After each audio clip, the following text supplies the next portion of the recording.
Hello guys, welcome to all. आज हम पढ़ने जा रहे हैं फ्रंट पेज की हेडलाइन। आज की डेट है 19 अक्टूबर। तो पहली जो हमारी हेडलाइन है वो क्या है? Step of global efforts to defeat crime says Modi. ठीक, इन्होंने कहा step of global efforts. Step of का मतलब क्या होता है? Global efforts to defeat crime. To defeat crime मतलब क्राइम को हराने के लिए। डिफीट का मतलब होता है हराना। क्या मतलब होता है डिफीट का? हराना। ठीक, अब स्टेप अप का मतलब मैं बता दूं। इन्होंने कहा है come forward for particular reason. Step up का मतलब क्या होता है? Come forward for particular reason. Hindi में कहें तो किसी काम के लिए सामने आना। ठीक है, ग्लोबल एफर्ट्स। तो सेज मोदी, यहाँ पे सेंटेंस को अलग करके इन्होंने क्या लिखा है? दूसरा सेंटेंस है सेज मोदी, कहा।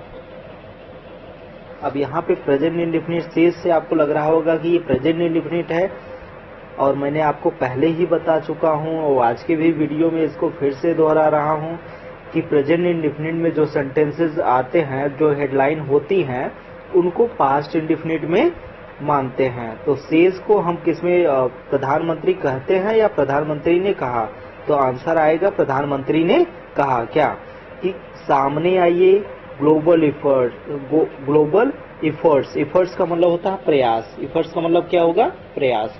इन्होंने कहा है कि जो ग्लोबल एफर्ट्स है मतलब वैश्विक प्रयास, वो सामने आना चाहिए। वो भी किस लिए? ताकि हम क्या कर सके? डिफीट कर सके क्राइम को क्या कर सके? हरा सके। ठीक, अब इसकी जो सब हेडलाइन है उसे हम देखते हैं। इन्होंने कहा कि व्हेन थ्रेट्स आर ग्लोबल। जब थ्रेट का मतलब क्या होता है? थ्रेट का मतलब होता है धमकी। क्या होता है? धमकी। ये थ्रेट का मतलब क्या होता है? धमकी। ठीक, थ्रेट का मतलब क्या है? धमकी। Or global. अब यहां से लेके देखिए, व्हेन से लेके, ठीक है, यहां तक ग्लोबल तक। ठीक,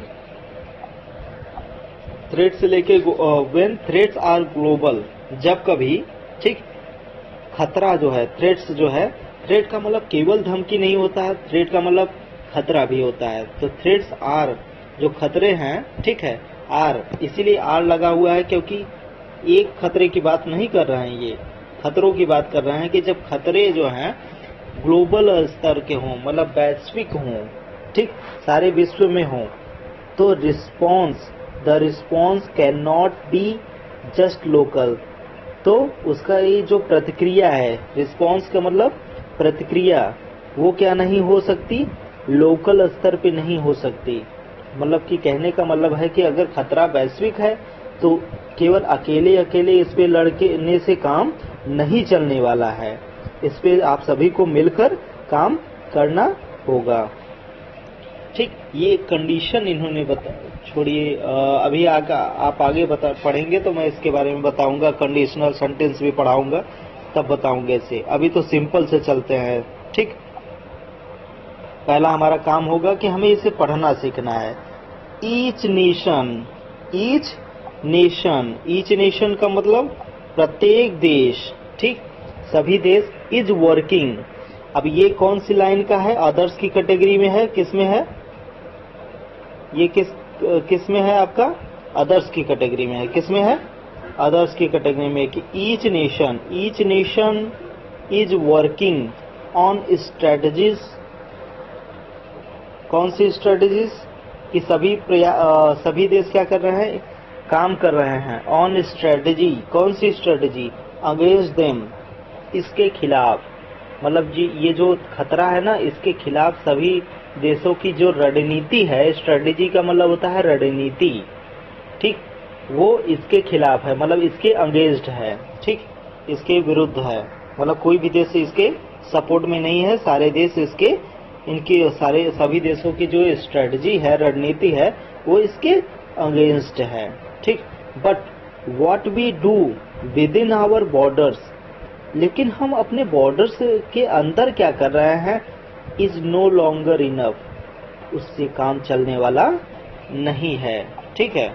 जो कुछ भी हम अपने बॉर्डर्स के अंदर कर रहे हैं उससे काम चलने वाला नहीं है। PM says, PM says, PM says, PM says ने, पीएम ने कहा, पीएम कहते हैं नहीं, पीएम ने कहा। कहाँ पे, एट, एट बता रहा है किस प्लेस पे इन्होंने कहा है, एट इंटरपोल, इंटरपोल मीट, जो इंटरपोल की मीटिंग थी, ठीक है, उसके दौरान उन्होंने कहा। दूसरी हेडलाइन क्या है, हाँ, इंटरपोल के प्रेसिडेंट का नाम आप थोड़ा सा जान लीजिए, मैं थोड़ा सा आपको दिखा दूं। इंटरपोल के प्रेसिडेंट साहब, ठीक, क्या नाम है इनका, यहाँ पे है, ठीक, थोड़ा सा उसके ऊपर, ठीक।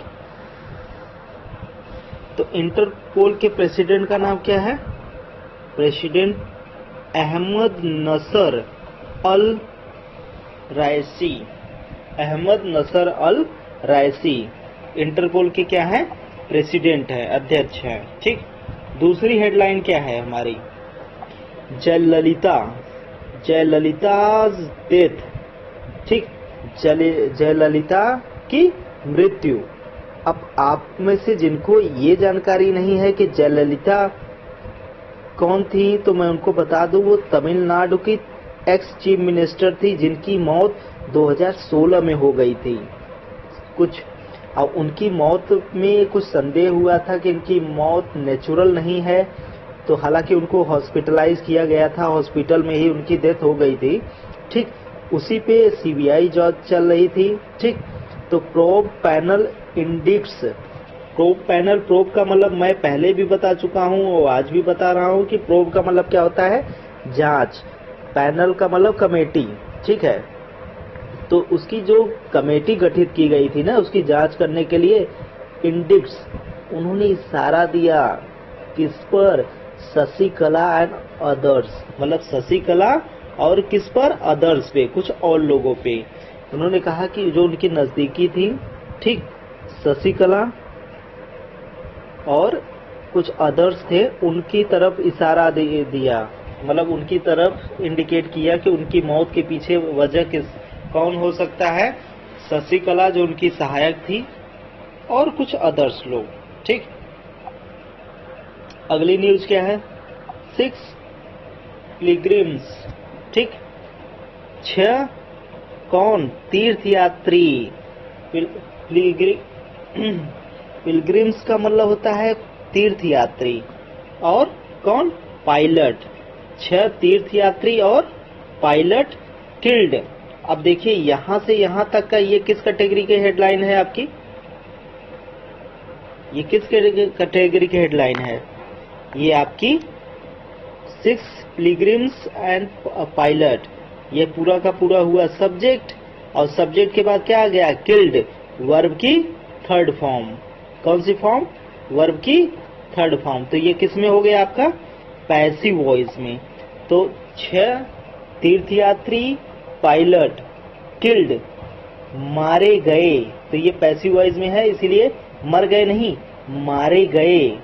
एज मैंने लास्ट वीडियो में भी बताया था और इस वीडियो में भी मैं बता रहा हूँ और आगे नहीं बताऊंगा। अगर आप रेगुलर व्यूअर हैं तो आपको रेगुलर वीडियो देखनी होगी, तभी आप जानकारी पा पाएंगे, क्योंकि इंग्लिश बहुत बड़ी चीज है, इंग्लिश बहुत बड़ा सब्जेक्ट है, ठीक है। और इसमें वर्ड्स जो हैं, सारे वर्ड को एक वीडियो में कैप्चर कर पाना बड़ा ही मुश्किल है, ठीक। अगर मैं सबको एक्सप्लेन करने बैठूंगा तो बहुत टाइम लग जाएगा। तो एज का मतलब यहाँ पे क्या बता रहा है, रीजन, ठीक। किल्ड, एज, क्योंकि, अब एज यहाँ क्योंकि का सेंस दे रहा है, किसका सेंस दे रहा है, क्योंकि का सेंस दे रहा है, किसका सेंस दे रहा है, क्योंकि, क्योंकि हेलीकॉप्टर ना क्या हो गया, हेलीकॉप्टर क्रैश के कारण, उसका रीजन क्या था, इन केदारनाथ, केदारनाथ में हेलीकॉप्टर क्रैश में कितने लोग मर गए, 6 लोगों की मृत्यु हो गई एक्सक्लूडिंग पायलट, मतलब 6 तीर्थयात्री थे और 1 पायलट थी। ठीक, अगली हेडलाइन क्या है? ठीक, अगली हेडलाइन आपकी है श्रीलंकन ऑथर।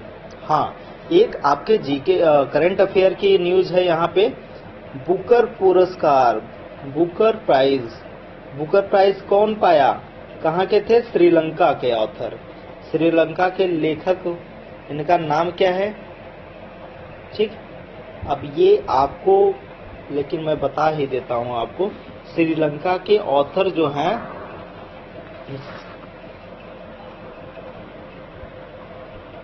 एक मिनट, ये काम नहीं। ठीक, श्रीलंकन ऑथर, ठीक है। और वो भी किस बुक के लिए इन्होंने पाया है? ये श्रीलंकन ऑथर सेहान साहब ने पाया है। वो भी बुक का नाम क्या है? सेकेंड नॉवेल, इनकी जो सेकेंड नॉवेल थी, the 7 moons of Maali Almeida. ठीक है, डिस्क्राइब्ड बाय जजेस एज अ, ठीक, इतना आपके काम की चीज क्या है कि किसने लिखी है? श्रीलंका के राइटर क्या है? श्रीलंका के राइटर ने लिखी है। और किसके लिए? इनकी जो सेकंड बुक थी, कौन सी? The 7 moons of Maali Almeida. दूसरी हमारी न्यूज है टॉडलर। अच्छा, toddler mauled by dog dies. Toddler का मतलब वो जो छोटे बच्चे होते हैं जो क्राउलिंग करते रहते हैं, मतलब कि छोटे बच्चे, 1-2 साल के बच्चे जो होते हैं, ठीक, टॉडलर उन्हें बोला जाता है। किसे बोला जाता है? जो छोटे बच्चे होते हैं 6 महीने साल भर के, उनको बोला जाता है टॉडलर। म्यूल्डेड का मतलब होता है घायल। क्या बोला जाता है? Sorry, attacked. घायल नहीं, घायल भी शब्द यूज किया जाता है और अटैक भी यूज किया जाता है। म्यूल्डेड के दोनों ही अर्थों में आता है। तो यहाँ म्यूल्डेड का मतलब है, पैसिव वॉइस में इन्होंने कहा है कि टॉडलर अटैक्ड बाई। अगर यहाँ पे कन्वर्ट करते हैं इसको अलग से, तो क्या मतलब निकलेगा? अटैक्ड बाई किसके? डॉग, मतलब जो इस पे हमला हुआ था, ठीक है, कुत्ते के द्वारा, डाइस। अब ये देखिए, थोड़ा सा आपको कंफ्यूज करेगा। कुछ हेडलाइंस ऐसी होती हैं जो कंफ्यूज करती हैं। जैसे यहाँ पे लिखा है टॉडलर म्यूल्डेड बाई। अब इसको एक्सप्लेन किया है इन्होंने कि जो टॉडलर, वो बच्चा जिसे घायल हुआ था, किसके द्वारा? अटैक किया गया था, किसके द्वारा? कुत्ते के द्वारा, डाइस। तो टॉडलर डाइस अगर सीधे यहाँ म्यूल्डेड से लेके और डॉग तक हटा दें, तो टॉडलर को सीधे डाइस से जोड़े, तो ये प्रेजेंट इंडिफिनिट में हो जाता है। ठीक, तो ये एक्सप्लेनेशन के लिए आया था कि वो लड़का, कौन सा बच्चा जो कुत्ते के द्वारा अटैक किया गया था, उसकी मौत हो गई। किसकी मौत हो गई? टॉडलर की। ठीक, अगला न्यूज क्या है? Supreme Court,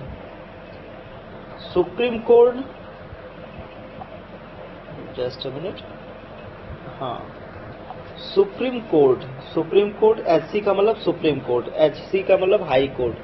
to hear, Supreme Court to hear, कौन सा टेंस है? Future indefinite, right. तो यहाँ टू की जगह हम क्या यूज करेंगे? विल यूज करेंगे। Supreme Court will hear, Supreme Court सुनवाई करेगा, प्लीज, याचिकाओं पर। कौन सी याचिका? ऑन रिलीज, कौन सी याचिका? जो रिलीज किए गए हैं। कौन? बिल्किस केस के कन्विक्ट का मतलब होता है दोषी। बिल्किस बानो का केस अभी आप लोग सुन रहे होंगे, बिल्किस बानो का केस, उस पे जो उसके जो दोषी थे उनको रिलीज के मामले पे जो याचिका दी गई है कि इनकी जो रिलीज कर दिए गए हैं, इनको फिर से इनको जेल में डाला जाए, इस पे जो याचिका सुप्रीम कोर्ट में दायर की गई है, उसी की सुनवाई कब से होगी? On November 29। कब होगी? नवंबर 29 को। ठीक, अगली न्यूज कौन सी है? After Hindi text book, Hindi text book के बाद अब क्या?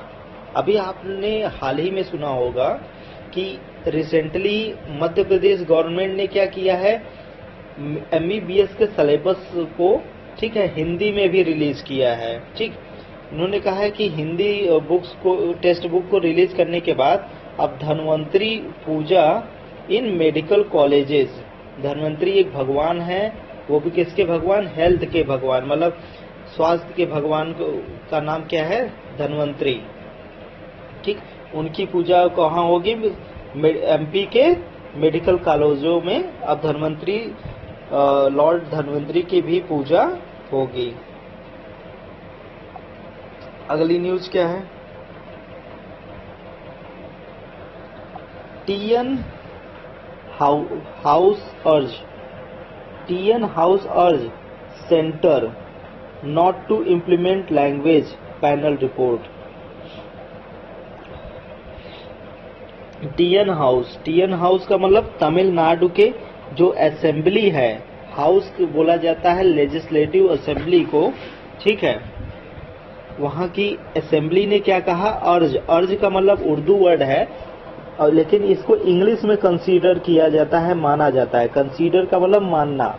ठीक, तो तमिलनाडु की जो असेंबली ने सेंटर से कहा, क्या कहा, अब ये TN जो है आपका सब्जेक्ट हो गया, अर्ज में यस लगा हुआ है तो सब्जेक्ट प्लस वर्ब में यस या ES, तो ये प्रेजेंट इंडेफिनिट हो गया, तो प्रेजेंट इंडेफिनिट में है तो ये पास्ट में माना जाएगा। किस में माना जाएगा, पास्ट में माना जाएगा। ओके, ठीक, तो नॉट टू, इन्होंने कहा नॉट टू इम्प्लीमेंट, इम्प्लीमेंट का मतलब होता है लागू करना। लैंग्वेज पैनल रिपोर्ट, जो लैंग्वेज पैनल रिपोर्ट बनी थी ना, उसको इन्होंने मना कर दिया है कि आप लागू मत करिए। ये तमिलनाडु की जो असेंबली थी उसने सेंटर्स को कहा है। ठीक, अब लास्ट, आज के फ्रंट पेज की लास्ट की हेडलाइन कौन सी है, हाँ, US हैंड्स ओवर। ठीक, US ने हैंड ओवर कर दिया, हैंड्स ओवर, US सब्जेक्ट हो गया, हैंड्स ओवर। ठीक, हैंड ओवर का मतलब देना, वापस करना। ठीक है, 307 मतलब 307 एंटीक आइटम्स, कितने आइटम्स, एंटीक आइटम्स।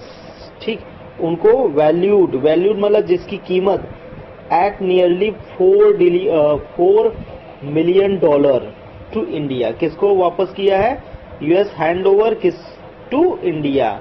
अब क्या वापस किया है वो बताया हुआ है यहाँ से कि US हैंड ओवर के बाद जोड़ दीजिए इसको, यहाँ से किसको हैंड ओवर किया, टू इंडिया। US ने हैंड ओवर कर दिया, वापस कर दिया किसको, भारत को, क्या चीज। अब 307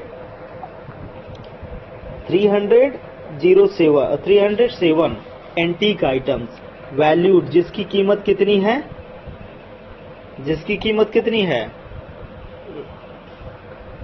कीमत $4 मिलियन है। तो आई थिंक आज के लिए इतना ही। Thank you.